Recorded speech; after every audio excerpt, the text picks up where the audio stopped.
Alright, question ये है कि sum of the first three terms of a GP is 16 and the sum of the next three terms is 128.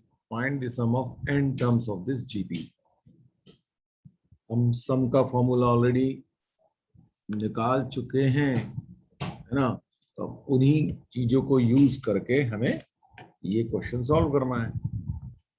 तो जैसे हम AP में लिखते थे कि let the first term is A and the common difference is D, same way हम यहाँ पे क्या लिखेंगे, let the first term is A and the common ratio is R. ठीक है, लिख देंगे हम फर्स्ट टर्म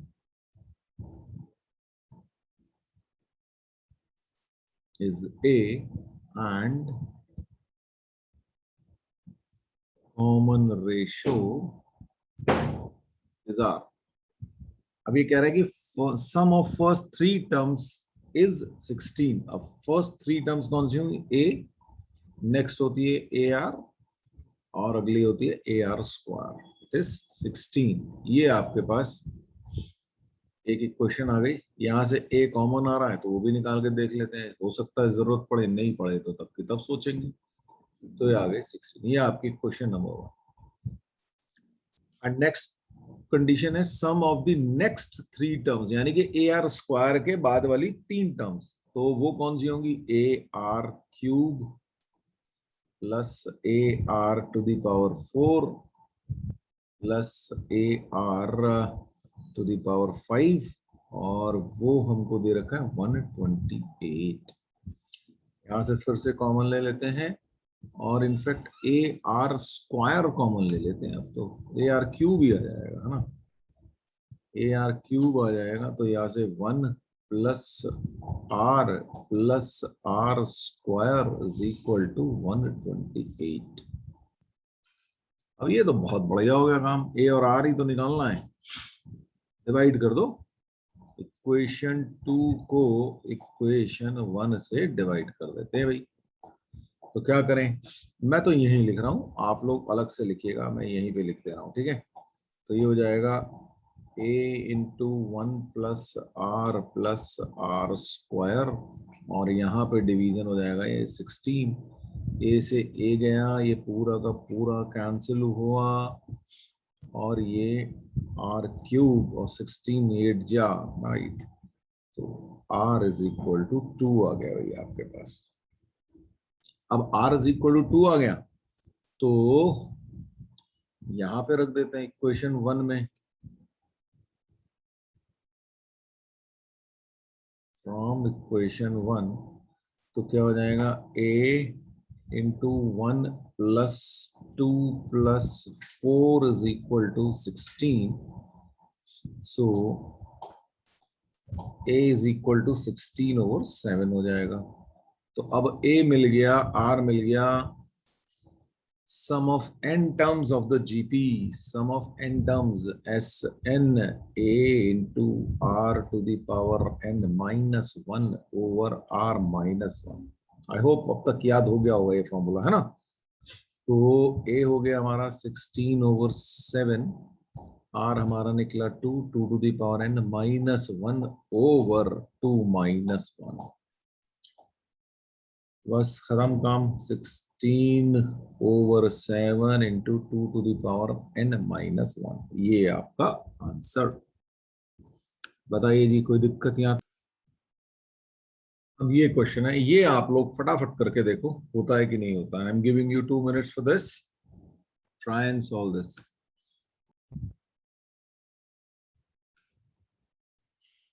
तो आप में से कई लोगों का आंसर तो सही आ गया है ना। अब जरा बात करें आगे। Find sum of first two terms. First two terms होती क्या है, ए और ए आर, और उन दोनों का सम जो है -4 दे रखा है। ये आपकी पहली कंडीशन आ गई।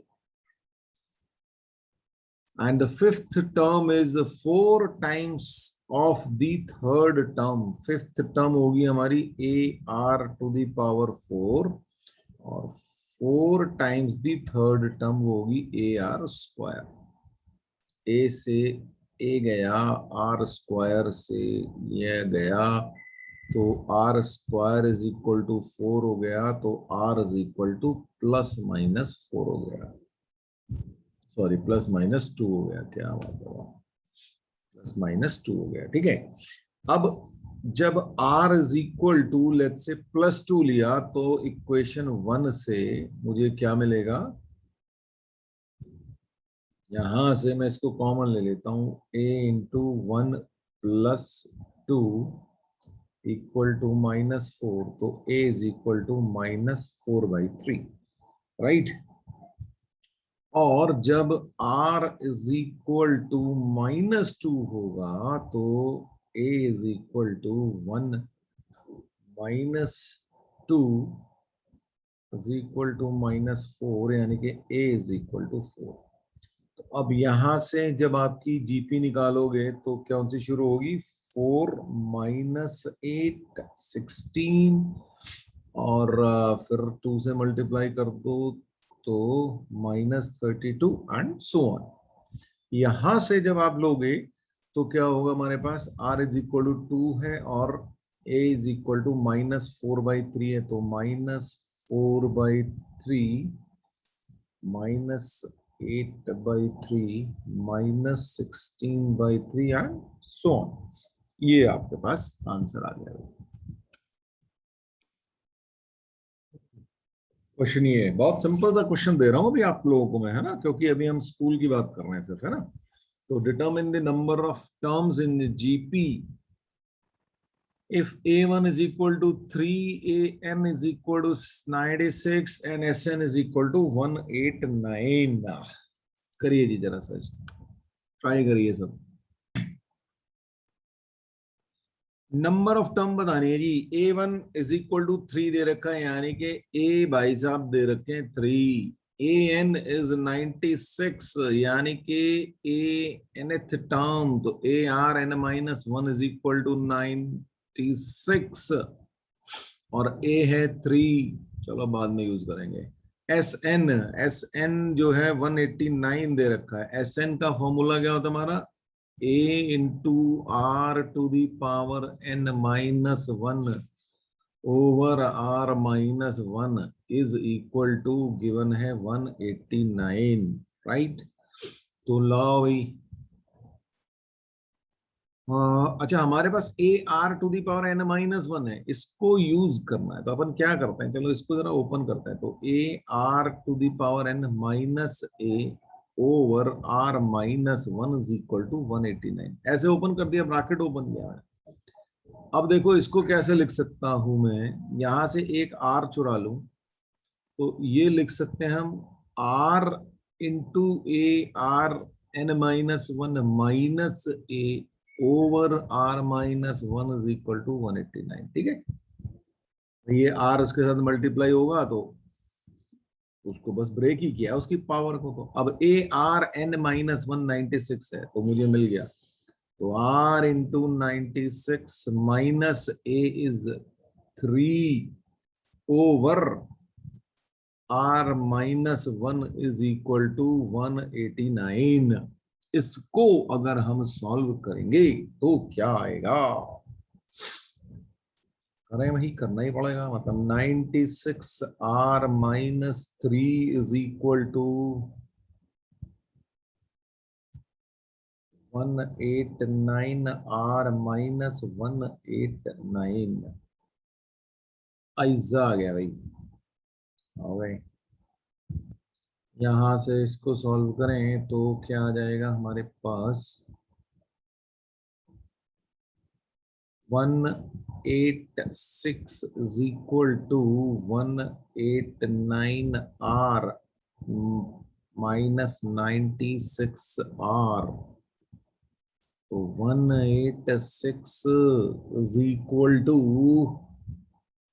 3 और 93 r, so r equal to आ गया 2।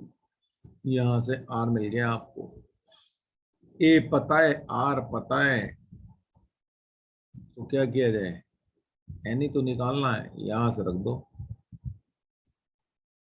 तो 3 into 2 to the power n minus 1 is equal to 96 है, तो 2 to the power n minus 1 ये हो गया। 2 to the power n minus 1 is equal to 2 to the power 5 हो गया, इसका मतलब n minus 1 equal to 5 हो गया, इसका मतलब n equal to 6 हो गया। ओके जी, क्वेश्चन क्या है? Find the least value of n for which the sum 1 plus 3 plus 3 square and so on up to n terms is greater than 7000। करिए जी जरा इसको question. Least value of n for which this some is greater than 7000। पहले तो भाई इसका सम निकाल लो, ये जो दे रखी है ना हमको, इसका सम निकाल लेते हैं इस जीपी का। तो इस जीपी का सम क्या होगा? ए क्लियरली यहाँ पे 1 है, आर 3 है, एन टर्म्स का सम क्या होगा? 1 into 3 to the power n minus 1 over 3 minus 1 and this thing should be greater than 7000। ऐसा आपको दे रखा है, यानी कि 3n minus 1 should be greater than, ये हो गया 2, तो ये हो गया 14000, यानी कि 3 to the power n should be greater than 14001। ये बन गया।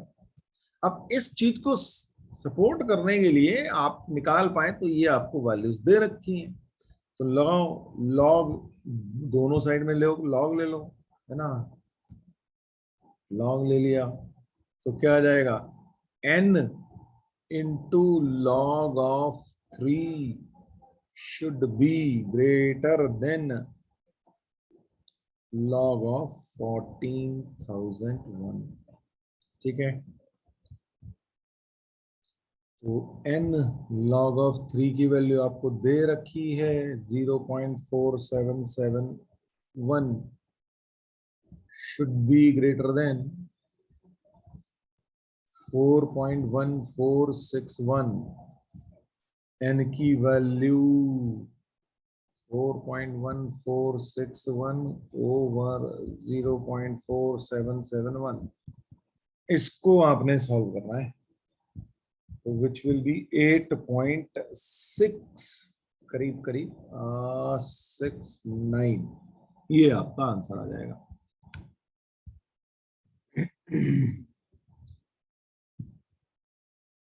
अब लीस्ट वैल्यू है तो आपको करना क्या है भाई? ये 9 आ जाएगा फिर आपका आंसर, है ना भाई? इससे बड़ा होना चाहिए n, तो आपका जो है नेचुरल नंबर होना चाहिए। अब नेचुरल नंबर इससे बड़ा कौन सा होगा? 9 हो जाएगा, ये आपका आंसर।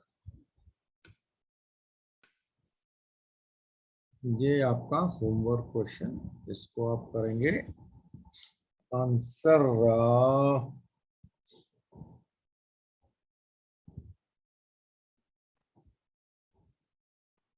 जो है इसका 7 आएगा।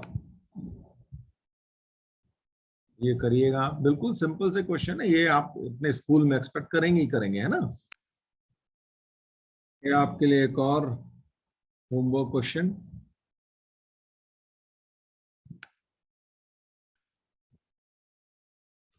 ये एक और आप लोगों का होमवर्क क्वेश्चन।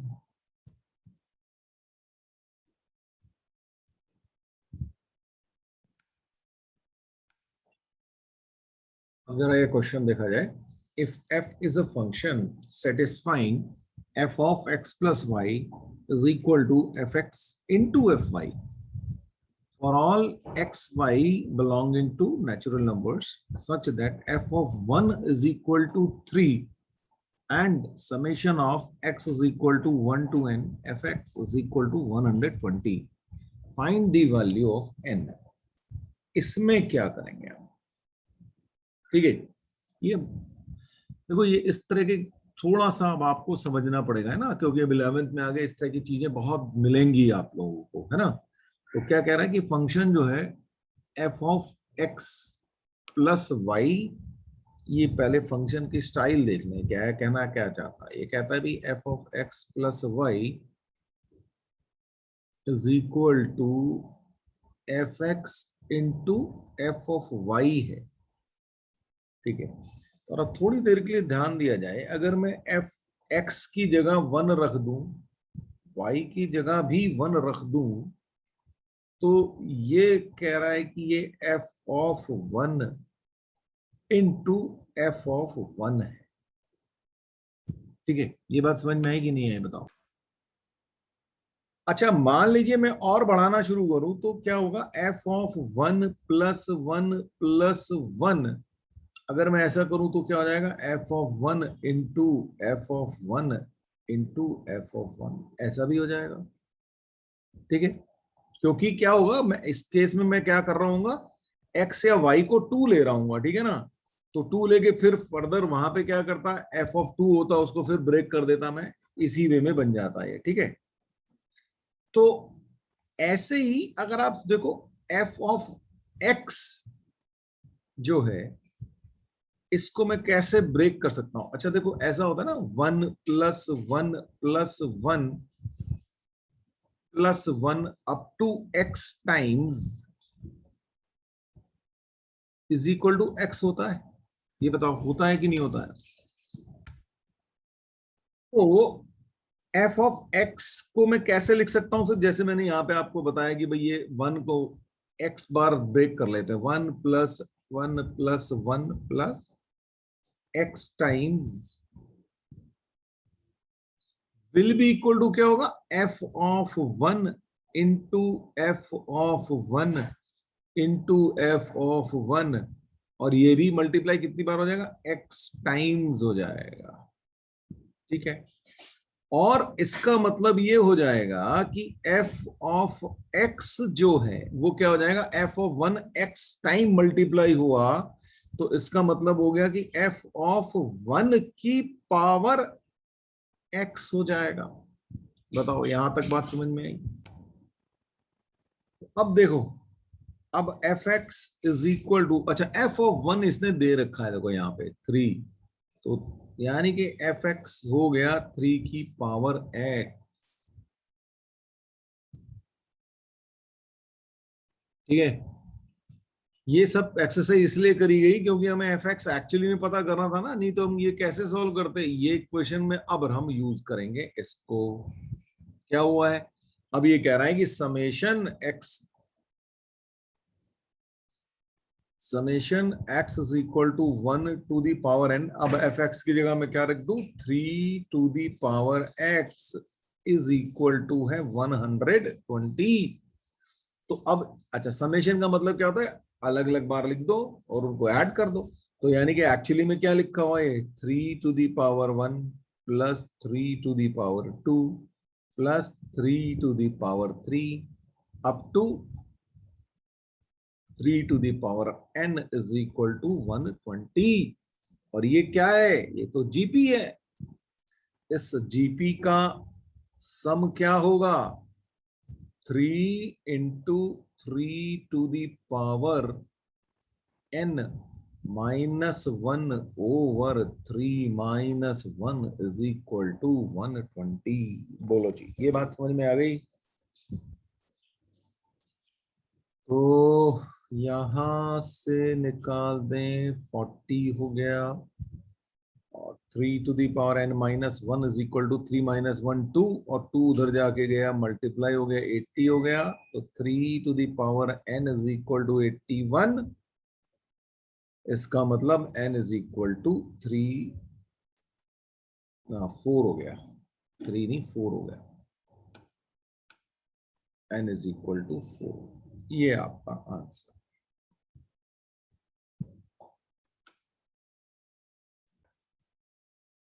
भाई ये क्वेश्चन है आपके पास, पढ़िए। Person writes a letter to 4 of his friends. He asks each one of them to copy the letter and mail to 4 different persons with instructions that they move the chain similarly. मतलब मैंने एक letter लिखा, 4 दोस्तों को भेजा, अब उन 4 दोस्तों को भी बोला कि तुम चारों अपने आगे 4 दोस्तों को भेजो। ठीक है ना, इस वे में। Assuming that the chain is not broken, मतलब सारे दोस्त बढ़िया वाले हैं, मान ली बात, तो and it cost ₹50 to mail 1 letter, एक लेटर भेजने में 50 पैसे लगते हैं। यानी कि मैंने कितना खर्चा किया होगा, मैंने 4 को भेजा, हर एक के लिए 50 पैसे लगे, तो मेरी कॉस्ट जो आई ₹2 आई। ठीक है ना, ये बात क्लियर हो गई। अच्छा, अब ये कह रहे हैं कि find the amount spend on the postage when 8th set of letters is mailed. तो 8th set of letter is mailed, ये हमको सोचना है। सोचो जरा 2 मिनट के लिए, क्या होगा, करो, बताओ आंसर। ओके जी, देखिए क्या है। Person write to his 4 friends, तो मैं हूं, मैंने अपने 4 दोस्तों को लेटर भेजा। मैंने जब 4 लेटर लिखे तो उसकी कॉस्ट कितनी आई, 50 पैसा है, यानी कि 0.5 यानी कि ₹2। ठीक है, तो मैंने फर्स्ट 4 लेटर जो भेजे उसकी कॉस्ट आ गई ₹2। ठीक, अब उन 4 दोस्तों ने आगे 4 भेजे होंगे, तो क्या होगा, अगली जो चेन होगी, ये तो फर्स्ट चेन है, ठीक है जी। अब इसके बाद सेकंड चेन आ गई।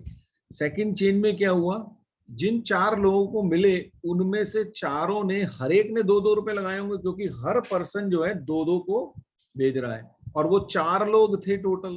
तो अब कितने हो गए, अब ₹8 लग गए। बताओ ये बात समझ में आएगी नहीं आई। अब थर्ड में क्या हो गया, थर्ड में भाई यहाँ पे टोटल कितने लोग हो चुके थे, 16 हो गए, है ना। मैंने 4 को भेजा, उन 4 ने आगे 4 को भेजा, 16 भेजा। अब वो 16 जो लोग हैं वो भेज रहे होंगे, आगे कितना हो जाएगा, 32। ठीक है ना, ये 32 हो जाएगा। तो इस तरीके से आपकी जो चेन जो है वो आगे बढ़ती चली जाएगी। तो अब आप देखो ये क्या बन रहा है, पहली है 2, फिर 8, फिर 32, ये बन गई एक जीपी। और जीपी की फर्स्ट टर्म है ए, वो है 2, आर मिल गया आपको 4, और एन कितना बोल रहा है, 8th set of letter, right, ये 8, तो एन इज इक्वल टू 8। इसको आप कैलकुलेट कर सकते हो, कर लोगे, मतलब इसमें मुझे कोई टेंशन नहीं है। अब ये तो बहुत सिंपल सी चीज है।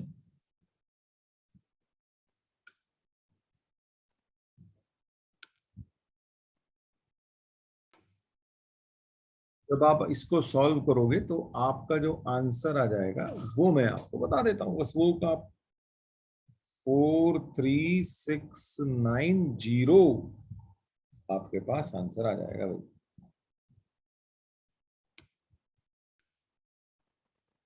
और अब आप देखो, ये एक छोटा सी चीज से शुरू किया था हमने, और जरा सी चेंज चली है, और आपकी कॉस्टिंग देख लो कितनी आ गई है। बात करेंगे sum of an infinite GP. The sum of an infinite GP with first term A and common ratio R is A upon 1 minus R. ठीक है, अब ये यहां पे कंडीशन लिखी है कि आर जो है -1 से लेके 1 के बीच में होना चाहिए, या फिर हम बोल सकते हैं कि mod of r should be less than 1। ऐसा क्यों है, देखिए आप जरा समझना इस बात को कि होता क्या है कि कोई भी जीपी होती है, उसका जो सम होता है, वो हमारा जो फॉर्मूला है वो है क्या, A into 1 minus R to the power N over 1 minus R. ठीक है, ये एक जीपी है जिसमें कि एन टर्म्स है। लेकिन अगर इन एन टर्म्स को मैं इंफिनिटी तक लेके चला जाऊं तो क्या होगा भाई, अगर तो आर मान लीजिए 1 से ज्यादा है, लेट्स से कि आर 2 है, ठीक है, अगर तो आर मान लीजिए 2 है, तो होगा क्या भाई, 2 की पावर आप 10 करोगे, 2 की पावर 20 करोगे, 2 की पावर 50 करोगे, 2 की पावर इंफिनिटी करोगे, तो क्या होगा, बढ़ता ही चला जाएगा वो। तो एक्चुअली में आंसर क्या बनेगा, इन्फिनाइट पहुंच जाएगा आंसर, सीधा सीधा आपका। होगा कि नहीं होगा भैया ऐसा? ठीक है, तो जब R 2 होगा या 3 होगा या 4 होगा, मतलब पॉजिटिव चलेगा, तो वो इंफिनिटी तक पहुंच जाएगा। सेम वे अगर R नेगेटिव होगा, तो मानी के -1 से ज्यादा, मतलब -2 हो, -3 हो, तो वो क्या करेगा, वो माइनस इंफिनिटी की तरफ चला जाएगा। पर अगर हमें आंसर इंफिनिटी ही चाहिए, तो why are we interested in that, है ना भाई? अगर मुझे पता ही आंसर इंफिनिटी आना, तो मैं क्या पूछ रहा हूँ आपसे भाई? ठीक है, आप तो छूटते ही बोल दो आंसर तो इंफिनिटी है सर, ना कुछ कैलकुलेट करना है ना कुछ करना है। तो इसलिए हमने क्या किया, हमने कहा भाई नहीं ठीक है, चलो इंफिनिटी तो हमको समझ में आ गया, लेकिन अगर मान लीजिए R -1 से 1 के बीच में है, तब क्या आंसर है? तो अब देखो, अब इस चीज को समझो कि क्या होगा। ठीक, अब आप देखिए, R मान लेते हैं -1 से 1 के बीच में एक नंबर लेते हैं हाफ। ठीक है, अब हाफ की पावर देखना कैसे बढ़ती है ना भाई? हाफ की पावर 1 तो ऑब्वियसली हाफ होती है ना? हाफ की पावर 2 1/4 होती है। हाफ की पावर 5 कर दूं तो 1/32 होती है। हाफ की पावर 10 कर दूं तो 1024 होती है। ठीक है, अब हो क्या रहा है, आप पावर बढ़ा रहे हो और ये डिनोमिनेटर बहुत तेजी से बढ़ता चला जा रहा है। ठीक है, जब डिनोमिनेटर तेजी से बढ़ रहा है, तो एक इंफिनिटी तो क्या भी 10 में ही इतना आ गया है, तो जब आप एक स्टेज ऐसी आएगी कि आपका ये बहुत बड़ा हो जाएगा। ठीक है, जब ये बहुत बड़ा हो जाएगा, जब डिनोमिनेटर बहुत बड़ा हो जाएगा, जब डिनोमिनेटर इंफिनिटी पे पहुंच जाएगा, तो आपका जो इसकी वैल्यू है 1/इंफिनिटी है ना भाई? जब आप एक सर्टेन स्टेज पे जब 1/2 की पावर इंफिनिटी पहुंच रहे होगे, तो यहाँ पे क्या लिखा होगा, 1/2 की पावर इंफिनिटी, यानी कि 2 की पावर इंफिनिटी तो इंफिनिटी पहुंच जाएगा, 1/इंफिनिटी। और किसी चीज को अगर आप 1 को इंफिनिटी से डिवाइड कर दोगे, तो आपके पास वैल्यू क्या आ जाएगी, 0 आ जाएगी। तो होगा क्या, तो ये जो R की पावर n है, ये 0 हो जाएगी जब आप इंफिनिटी में पहुंचोगे। तो जब 0 हो जाएगी तो काम खत्म हो गया, तो आपके पास क्या बचा, A/1 -R। तो S इंफिनिटी जो है वो, ये आंसर आ गया आपके पास, प्रोवाइडेड, ये नहीं भूलना है आपको कि ये जो R है ये -1 से लेके 1 के बीच में हो। I hope this is clear. देखो, इससे आसान तो कोई फॉर्मूला हो ही नहीं सकता है ना। इन्फिनिटी की सम पूछ रहा है, खट से वैल्यू रखनी है आपको, बस ये चेक करना है कि भाई R जो है -1 से 1 के बीच में हो, फिर तो आंसर ही आंसर है। ये आपके पास सिंपल सा एक क्वेश्चन है, find the sum to infinity of the GP -5/4, 5/16, -5/64। बता दो जल्दी से आंसर, चेक कर लेना। R जो है -1 से 1 के बीच में हो। देखिए जी, यहाँ पे A तो है -5/4। ठीक है, R निकाल लें, तो R तो दिख रहा है ना, -1/4 है आपका R। ठीक, तो obviously because R is between -1 and 1, so sum to the infinity would be A/1 -R। -5/4 divided by 1 plus 1/4 हो जाएगा, तो ये हो गया -5/4/5/4, आंसर आ गया -1। आपके पास है sum of the geometric series to infinity, ये आपके पास दिखा हुआ है, 1/2 plus 1/3 square plus 1/2 cube plus 1/3 to the power 4 and so on. यहाँ पे आपको ये देखना है कि भैया एक तो दो सीरीज इन्वॉल्व हो गई है यहाँ पे, 1/2 ये और ये। ठीक है, तो इनको अलग अलग लिख लो, 1/2 plus 1/3 2 cube plus 1/2 to the power 5 and so on.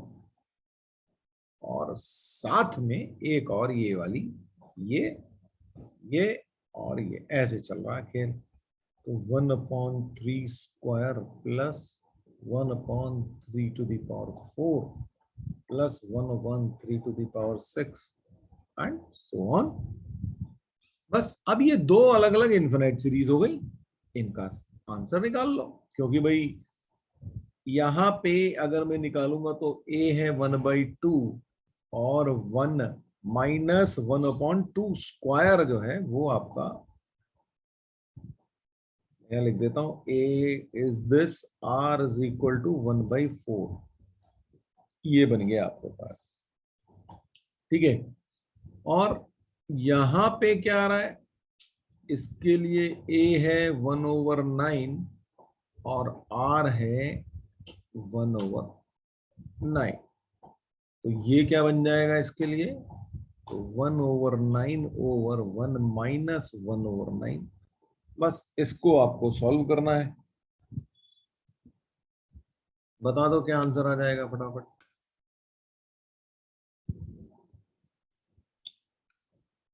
Okay, तो ये इसको आप सॉल्व कर ही लोगे, आई एम श्योर, है ना। तो मैं आपको आंसर बता देता हूं, आपका जो आंसर आएगा 19/24 आ जाएगा जब इनको सॉल्व कर लोगे। तो इसमें आप कुछ ऐसी चीज बची नहीं है। वाह जी वाह जसपिंदर जी, डेसिमल में आंसर निकाल ले, बहुत अच्छी बात है, जरूरत नहीं होती। क्वेश्चन ये है कि prove that 5 to the power half into 5 to the power 1/4 into 5 to the power 1/8 and so on up to infinity is 5। ठीक है, तो होगा क्या भाई, 5 बेस 5 है और उसकी पावर्स हैं, तो पावर जो है ऐड हो जाएंगी क्योंकि मल्टीप्लिकेशन चल रहा है। तो क्या होगा, 5 to the power 1/2 plus 1/4 plus 1/8 and up to infinity. ये आपके पास आ गया। अब ये ऊपर एक इनफाइनाइट जीपी बन गई 5 की पावर में। तो 5 की पावर में अगर इनफाइनाइट जीपी बन गई तो उसका आंसर क्या आएगा, तो 5 to the power 1/2 over 1 minus 1/2 हो गए, ये तो 1 आ गया। तो 5 की पावर 1 इज इक्वल टू 5। ये आपके पास आंसर आ गया।